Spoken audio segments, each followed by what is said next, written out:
Good evening everyone. कैसे हो आप सभी लोग। आज हम इस फीटल सर्कुलेशन का सेकंड पार्ट आपके लिए लेकर आए हैं। फीटल सर्कुलेशन के बारे में जो इंट्रोडक्टरी पार्ट था, कुछ जो बेसिक इंफॉर्मेशन इसको स्टार्ट करने से पहले जो चाहिए थी, वो हम फीटल सर्कुलेशन पार्ट फर्स्ट के अंदर पढ़ चुके हैं, जिसका लिंक आपके डिस्क्रिप्शन में दिया हुआ है। जिन बच्चों ने जो फर्स्ट पार्ट है उसको नहीं देखा है तो वो तुरंत ही डिस्क्रिप्शन पर जाकर लिंक को ओपन करके उस वीडियो को देख सकते हैं। इसके आगे हम अब कंटिन्यू करते हैं फीटल सर्कुलेशन को। देखो, बेसिक जो एडल्ट की अंदर जो ब्लड सर्कुलेशन होता है उसको हम बता चुके हैं। इसके बाद फीटल सर्कुलेशन के अंदर कुछ पॉइंट्स मैं आपको बता चुका हूं, जिसके अंदर हम बोल चुके हैं कि इस फीटल लाइफ के अंदर जो लंग्स हैं वो नॉन फंक्शनल होते हैं। जो प्लेसेंटा है वो माता और बच्चे के बीच में एक बॉन्ड होता है, जिसके थ्रू जो माता से न्यूट्रिएंट्स और ऑक्सीजन की सप्लाई फीटस को होती है। और यह भी बताया था कि ऑक्सीजनेटेड ब्लड को अम्बलाइकल वेन प्लेसेंटा से फीटस तक लेकर आती है और umbilical artery D oxygenated blood को फीटस से प्लेसेंटा तक लेकर जाती है। ये सब बता चुके हैं। शंट के बारे में बताया है, जिसमें हमने डक्टस विनोसस, डक्टस आर्टेरियोसस और फोरामेन ऑफ ओवेल के बारे में आपको बताया। अब देखिएगा, इनको थोड़ा समझे। मैं बहुत ही सिंपल और स्वीट तरीके से आपको बता देता हूं, बहुत ज्यादा डेप्थ में कॉम्प्लिकेटेड डायग्राम में आपको नहीं बना रहा हूं, लेकिन मैं आपको इतनी बात बता दूं कि जब अम्बलाइकल आर्टरी, जब अम्बलाइकल वेन प्लेसेंटा से और फीटस को ब्लड सप्लाई करती है, तो सबसे पहले ये कहां जाती है? सबसे पहले ये लीवर के पास आती है। सबसे पहले ये लीवर के पास आती है। अब एक चीज और मैं बताऊं आपको कि यहां पर ये जो अम्बलाइकल वेन है, ये कहां पे जाके जुड़ जाती है? ये जाके जुड़ती है किसके साथ? इंफीरियर वेना केवा के साथ। इंफीरियर वेना केवा के साथ। तो इस तरह से मैं आपको यहां पर इस शंट का मतलब बताना चाह रहा हूं कि शंट का मतलब क्या होता है। कि शंट का मतलब होता है कनेक्शन, जो कि जैसे ये जो आई, क्या umbilical when I, umbilical when ने आके इस इंफीरियर वेना केवा के साथ में कनेक्शन बनाया। इसको हम क्या बोलेंगे? शंट बोलेंगे। और मैंने आपको बताया था कि डक्टस विनोसस जो शंट है वो पाया जाता है इस अम्बलाइकल वेन और इंफीरियर वेना केवा के बीच में। तो इस तरह से मैं आपको इनका सर्कुलेशन बता देता हूं। देखिएगा, देखिए, हमें पता है कि जो प्लेसेंटा है, प्लेसेंटा से अम्बलाइकल वेन जो होगी वो ऑक्सीजनेटेड ब्लड को लेकर आएगी। और हमने आपको यहां पर बताया कि ये ब्लड की सप्लाई करेगी किसको? लीवर को। इसके अलावा ये सप्लाई करती है किसको? सर, हमने देखा यहां पर एक शंट पाया जाता है और शंट को बोलते हैं डक्टस विनोसस। यहां पर ये डक्टस विनोसस से होते हुए इसकी सप्लाई होती है इंफीरियर वेना केवा के अंदर, इंफीरियर वेना केवा के अंदर।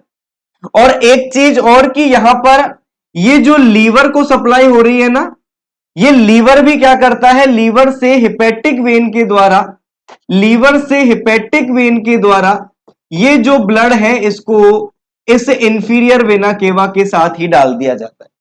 इसका मतलब ये नहीं है कि ये वेन और इंफीरियर वेना केवा बिल्कुल मिक्स हो जाएंगी, या फिर मैं बोलूं कि डक्टस विनोसस से जाने वाला ब्लड और हेपेटिक वेन ये बिल्कुल मिक्स होके चलती है, नहीं। लेकिन हमको उतनी डेप्थ में नहीं जाना है, हमें सिर्फ इतना समझना है कि डक्टस विनोसस से इंफीरियर वेना केवा को जाती है और ये इस तरह से अम्बलाइकल वेन और इंफीरियर वेना केवा के बीच में जो शंट प्रेजेंट हुआ वो कौन सा हो गया? Ductus venosus. अब यहां पर हमको पता है, क्योंकि हम आगे पढ़ चुके हैं कि सर ये जो इंफीरियर वेना केवा है ये जाके इस डीऑक्सीजनेटेड ब्लड को यहां पर, लेकिन फीटल लाइफ है तो यहां पर हम डीऑक्सीजनेटेड शब्द यूज नहीं करेंगे। मैं आपको बता दूं कि प्लेसेंटा से जो ब्लड आएगा वो प्लेसेंटा से ब्लड तो कैसा होगा? Oxygenated blood. तो यहां पर अम्बलाइकल वेन के अंदर जो ऑक्सीजन सैचुरेशन है वो कितनी है 80%। अब जब आगे जाएगी तो डक्टस वेनोसस के अंदर ये कितनी हो जाएगी सैचुरेशन 75%। आगे जाएगा फिर और कम होती चली जाएगी। तो इसमें इस तरह से हम यहां पर देखें तो अब जैसे आगे इंफीरियर वेना केवा की बात करी तो यहां पर कितना हुआ 70%। अब आगे देखिए राइट एट्रियम से हम फिर से उस को बता देते हैं कि जैसे आपको मैंने डक्टस वेनोसस के बारे में बताया,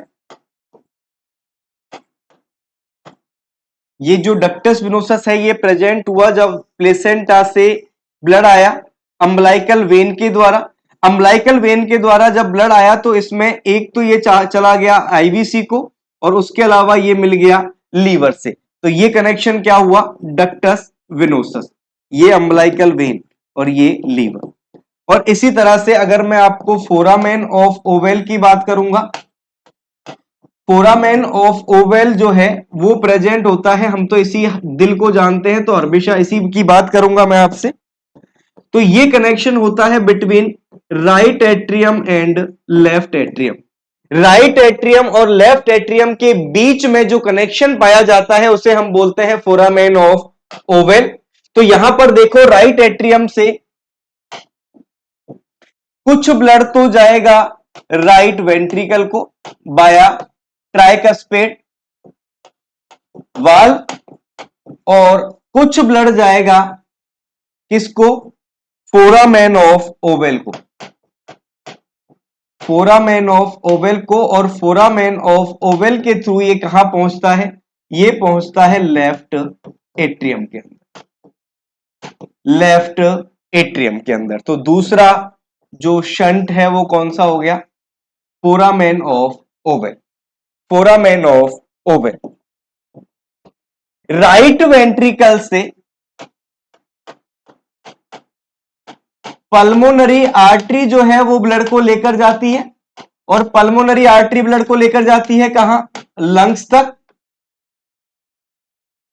पल्मोनरी आर्टरी ब्लड को लेकर जाती है कहां तक लंग्स तक।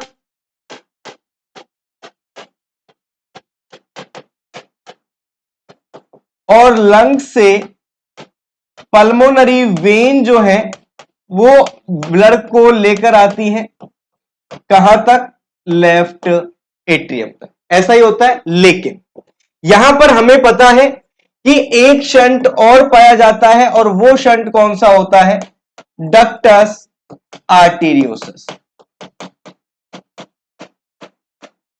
डक्टस आर्टेरियोसस यहां पर प्रेजेंट होता है और डक्टस आर्टेरियोसस हमें पता है कि किस किस के बीच में पाया जाता है sir pulmonary artery and iota के बीच में। और लेफ्ट एट्रियम से जो ब्लड है वो कहां जाएगा लेफ्ट वेंट्रिकल और लेफ्ट वेंट्रिकल से ब्लड जो कहां जाएगा आयोटा, आयोटा। आयोटा जो कि बॉडी को हमारे सिस्टमिक सर्कुलेशन में जाता है, जो ये सर्कुलेशन को कहां पे करेगा सिस्टमिक सर्कुलेशन में जाएगा, कहां जाएगा सिस्टमिक सर्कुलेशन में जाएगा, मतलब बॉडी को ब्लड को सर्कुलेट करेगा। इसके बाद यहां से जो अम्बलाइकल आर्टरी है वो अम्बलाइकल आर्टरी फीटस से प्लेसेंटा को ब्लड को सप्लाई करती है और यहां पर इस अम्बलाइकल आर्टरी के अंदर जो ऑक्सीजन सैचुरेशन होगी वो कितनी होती है 55%। इस तरह से 3 शंट यहां पर प्रेजेंट होते हैं। कौन कौन से हो गए डक्टस वेनोसस जो कि अम्बलाइकल वेन और इंफीरियर वेना केवा के बीच में पाया गया, फोरामेन ओवल जो कि राइट एट्रियम और लेफ्ट एट्रियम के बीच में पाया गया, डक्टस आर्टरियोसस जो कि पल्मोनरी आर्टरी और आयोटा के बीच में पाया गया।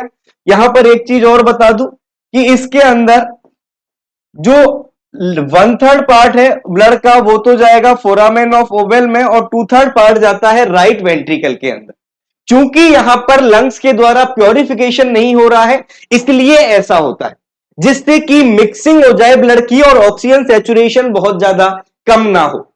इसकी वजह से ये शंट, ये इस टाइप का सर्कुलेशन जो है ये फीटल लाइफ के अंदर पाया जाता है। आशा करते हैं ये सभी आपको समझ आया होगा। अगर आपको इसमें कोई भी डाउट लगे तो आप कमेंट सेक्शन में पूछ सकते हो, और आपको यहां पर इसका एक मैंने ये फ्लो चार्ट भी यहां पर इंक्लूड किया है, इस फ्लो चार्ट को भी आप यहां पर देख सकते हो। ठीक है, और मैं एक चीज और आपको यहां पर बताऊं,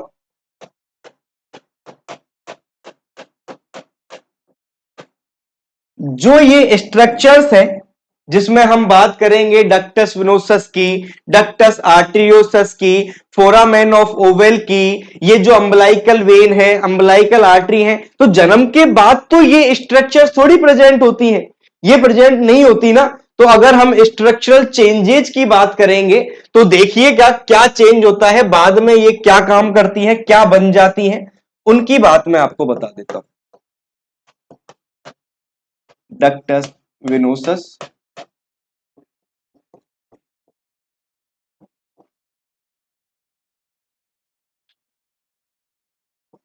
foramen of oval, ductus arteriosus. इसमें हम देखेंगे फंक्शनल क्लोज कब होते हैं, फंक्शनली, और स्ट्रक्चरली क्लोज कब होती है।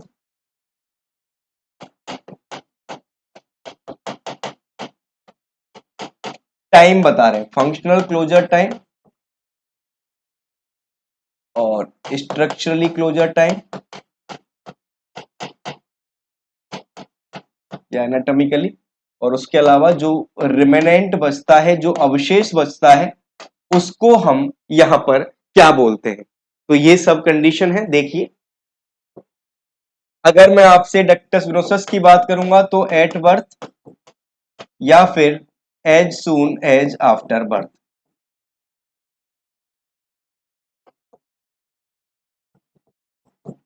क्या हो जाएगी, ये फंक्शनली क्लोज हो जाएगी। स्ट्रक्चरली क्लोज होती है ये आफ्टर 3 to 5 डेज, प्रायोरिटी देंगे 7 डेज को। और उसके बाद में ये जो डक्टस विनोसस है, आफ्टर आफ्टर क्लोजर क्या बच जाएगा, लिगामेंटम विनोसस।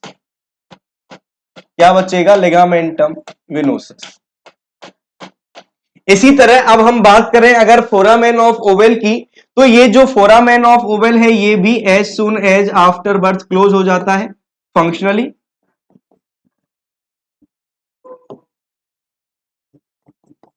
और स्ट्रक्चरली क्लोज होता है after 3 months to few years after birth,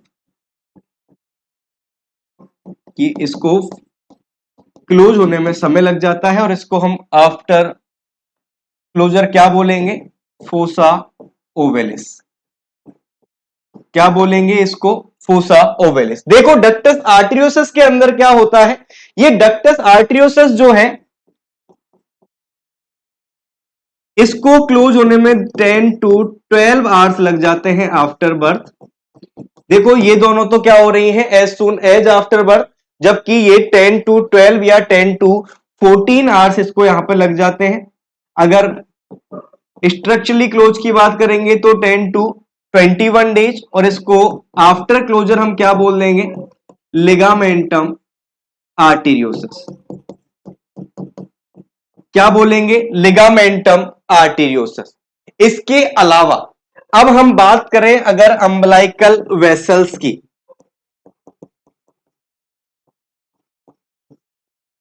umbilical vessels की अगर हम यहां पर बात करेंगे तो ये भी as soon as after birth close हो जाती हैं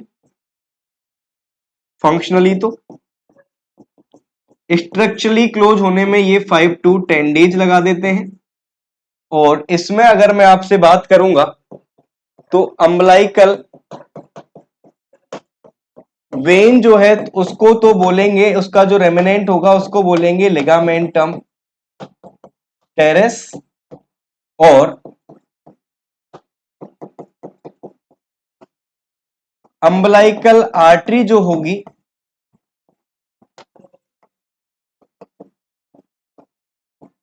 उसको बोलेंगे median ligamentum artery. Median ligamentum artery, या फिर सॉरी, मीडियन लिगामेंटम आर्टरी नहीं, median umbilical ligament, sorry. Median umbilical ligament. ठीक है, तो इस तरह से इनको थोड़ा सा देखिएगा, कब ये फंक्शनली क्लोज होते हैं, कब ये स्ट्रक्चरली क्लोज होते हैं। अब देखो यहां पर अगर आप देखोगे तो स्ट्रक्चरली तो सबसे लास्ट में जाके कौन क्लोज हो रहा है, फोरामेन ऑफ ओवल, और फंक्शनली सबसे बाद में जाके कौन क्लोज हो रहा है, डक्टस आर्टेरियोसस। तो मैं आपको 2 पॉइंट्स और बता देता हूं। Structure to be closed last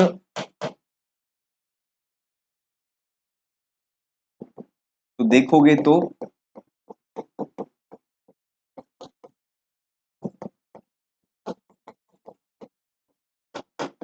देखो स्ट्रक्चरली तो कौन हो रहा है, फोरामेन ऑफ ओवल, और डक्टस आर्टेरियोसस फंक्शनली। तो वही हम लिख देते हैं, फोरामेन ऑफ ओवल और डक्टस